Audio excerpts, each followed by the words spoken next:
Selamat pagi teman-teman dan Bapak Ibu guru yang terkasih. Nama saya Alena. Pada hari ini saya akan menceritakan mengenai salah satu tokoh kitab suci dalam rangka lomba tutur kitab suci yang merupakan kolaborasi antara agama dan bahasa Indonesia. Mungkin pasti kalian tidak asing dengan kisah Mahabharata.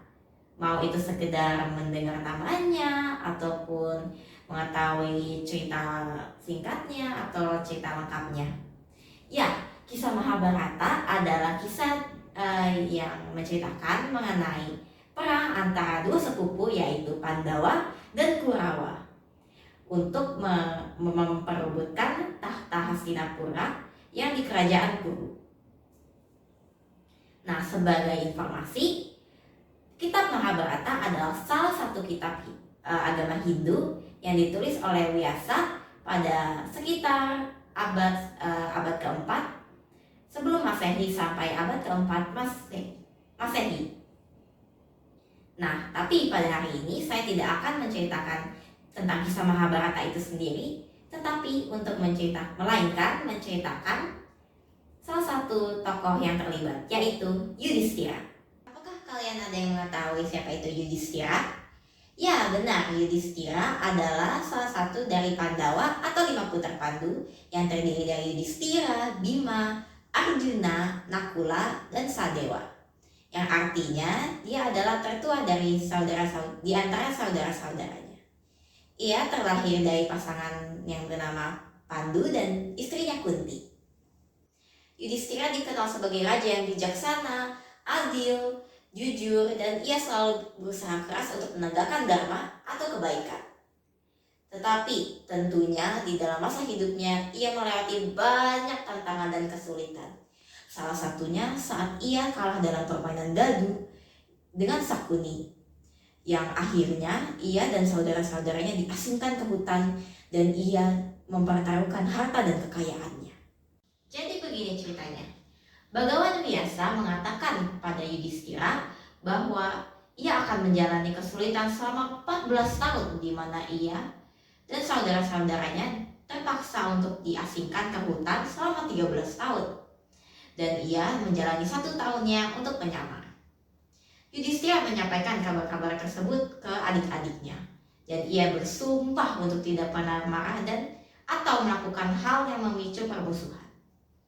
Bagawan Vyasa menggambarkan bahwa puncak perang akan terjadi di Kurukshetra yang diawali atau dipicu oleh perjudian antara Yudhistira dan Sakuni. Mungkin kalian bertanya, siapa itu Sakuni? Sakuni adalah penasihat Duryodhana. Lah, siapa itu Duryodhana? Ya, Duryodhana adalah putra tertua dari Raja Dhritarashtra yang memimpin kerajaan Kuru.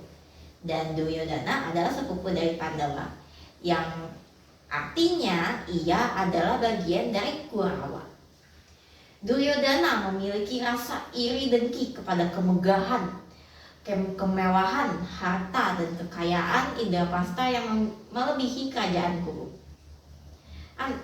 Di sisi lain, Sakuni mengatakan bahwa Duryodhana, kamu tidak boleh memiliki perasaan seperti itu. Pandawa adalah sepupumu. Tapi mungkin kita bisa mengundang Yudhistira untuk bermain dadu.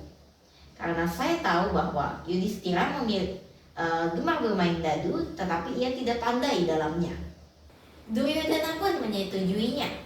Lalu ia pergi ke hadapan ayahnya, Dhritarashtra. Ayahnya memeluk dia dan bertanya dengan heran, "Anakku, mengapa kamu merasa sedih? Bukankah kekuasaan kerajaan ini akan beralih kepadamu dan kamu dikelilingi oleh hiburan dan kesenangan? Dan kamu sudah mempelajari ilmu-ilmu Weda, ilmu-ilmu peperangan. Apa hal lain yang kamu ingin kehendaki?" Duryodhana menjawab, "Aku tahu ayah, aku dikelilingi oleh kesenangan dan hiburan, tetapi aku merasa bahwa hidup ini tidak ada gunanya. Aku melihat bahwa Pandawa memerintah kerajaannya lebih baik dan rakyat mencintai mereka. dan kerajaannya jauh lebih makmur dan kaya daripada kita. Kemudian ayahnya menasehati dia, tetapi tentunya Duryodhana tidak mendengarkan apa kata ayahnya. Lalu Sakuni mengutarakan idenya mengenai mengundang Yudhistira dalam permainan dadu. Tapi tentunya Raja Dhritarashtra menolak mengenai ide tersebut, karena ide tersebut terlalu beresiko dan terlalu berbahaya. Ia mengatakan bahwa hal tersebut dapat berdampak pada kehancuran masa depan bangsa mereka. Setelah itu, Duryodhana tetap membujuk dan memaksa ayahnya untuk mengizinkan dia untuk melakukan apa yang ia inginkan. Dan pada akhirnya ayahnya tetap tidak merestui apa yang ia ingin lakukan. Tetapi ia membiarkan putranya untuk melakukan hal yang ia mau, karena ia sudah tidak bisa melakukan apa-apa dan ia sudah tua. Nah, kemudian Dhritarashtra mengirim Widura ke Indraprastha untuk menyampaikan undangan tersebut ke Yudhistira. Lalu Widura pun menemui Yudhistira seperti apa yang diperintahkan oleh Raja Dhritarashtra. Baiklah Widura, tetapi apa yang aku harus lakukan? Tanya Yudhistira dengan bingung. Widura pun mengatakan bahwa judi sesungguhnya adalah tindakan kejahatan, tetapi ia membebaskan Yudhistira untuk menerima atau menolak undangan tersebut. Dan akhirnya Yudhistira pun menerima undangan tersebut. Nah, saat ia datang ke Hastinapura, ia bertemu dengan Duryodhana dan Sakuni. Awalnya di permainan tersebut, Yudhistira mempertaruhkan uangnya. Lalu saat dia kalah, beranjak emas murni, permata, dan hingga ia mempertaruhkan rakyatnya, saudara-saudaranya, dan hingga dirinya sendiri. Ia juga sempat atau hampir mempertaruhkan istrinya. Yudhistira sudah kehilangan dirinya pada saat itu karena terhasut oleh Sakuni untuk terus memainkan permainan judi itu. Sakuni sudah berbuat curang ketika ia mengocok dadunya. Dadunya selalu menunjukkan angka yang ia inginkan. Tetapi pada ketika itu juga Raja Dhritarashtra merasakan tanda bahwa malapetaka dan ajal sudah dekat. Ia pun membatalkan semua kegiatan itu dan ia mengembalikan semua yang dipertaruhkan di permainan itu kembali kepada Indraprastha dan Yudhistira. Ia memulangkan Yudhistira dan saudara-saudaranya. Tetapi tidak sampai di situ saja. Duryodhana malah meminta satu kali lagi kesempatan untuk bermain dadu dengan Yudhistira. Dan sayangnya Yudhistira menerima undangan tersebut. Kalian tahu apa setelah itu? Ya, benar. Yudhistira kalah dalam permainan dadu itu sekali lagi. Dan ia, saudara-saudaranya harus diasingkan ke hutan selama 13 tahun. Selama pengasingan itu, Yudhistira tetap menegakkan dharma dan ia tidak membenci siapapun dan menyadari kesalahannya. Di antara saudara-saudaranya yang memendam rasa benci dan kesal, amarah, Yudhistira pun tetap bersikap tenang dan sabar. Ia mempelajari ajaran para rasi dan berdiskusi tentang kehidupan, keadilan, dan tugas para pemimpin.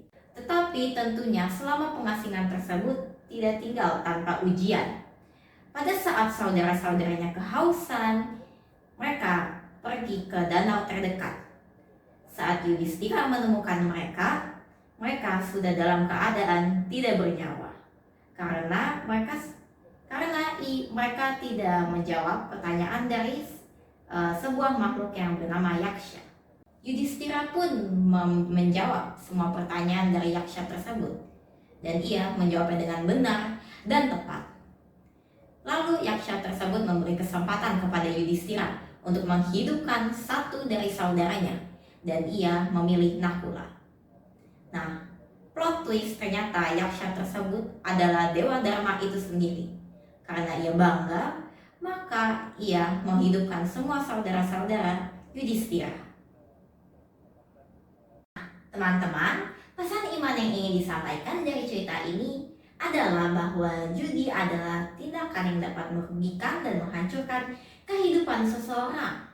seperti Yudhistira yang telah mempertaruhkan segalanya termasuk dirinya karena ia berharap untuk menang, tetapi alhasil ia tetap kalah. Nah, cerita ini juga menunjukkan bahwa Yudhistira walaupun raja yang bijaksana, jujur, dan adil, ia tetap tidak sempurna. Nah, tetapi ada satu lagi pesan yang ingin disampaikan, yaitu kita harus tetap teguh, tenang, dan sabar dalam situasi apapun. Karena dengan bersikap seperti itu, kita dapat memutuskan keputusan yang baik, dan kita dapat memilih jalan yang benar. Dengan mendekatkan diri dengan Tuhan, kita dapat memperoleh kebahagiaan dan ketenangan di dalam diri kita sendiri. Teman-teman, tindak lanjut yang dapat kita lakukan itu simpel, tetapi seringkali sulit untuk dilakukan, yaitu berpikir sebelum bertindak. Mungkin terkadang saat situasi gelisah, kita suka melakukan sesuatu hal yang seharusnya tidak dilakukan. Tetapi cobalah untuk tenangkan dirimu dan ingatlah bahwa Tuhan yang Maha Esa selalu ada di sisimu. Cobalah untuk dekatkan dirimu kepada Tuhan yang Maha Esa, karena Tuhan adalah pengarah hidup yang terbaik dan dapat membentuk kita menjadi karakter yang bijaksana. Oke, itu saja cerita dan pesan yang ingin disampaikan. Terima kasih para penonton, Bapak Ibu guru, teman-teman yang sudah menonton video kali ini. Mohon maaf jika ada kesalahan kata atau kata yang kurang berkenan. Terima kasih dan sampai jumpa di video selanjutnya. Bye-bye.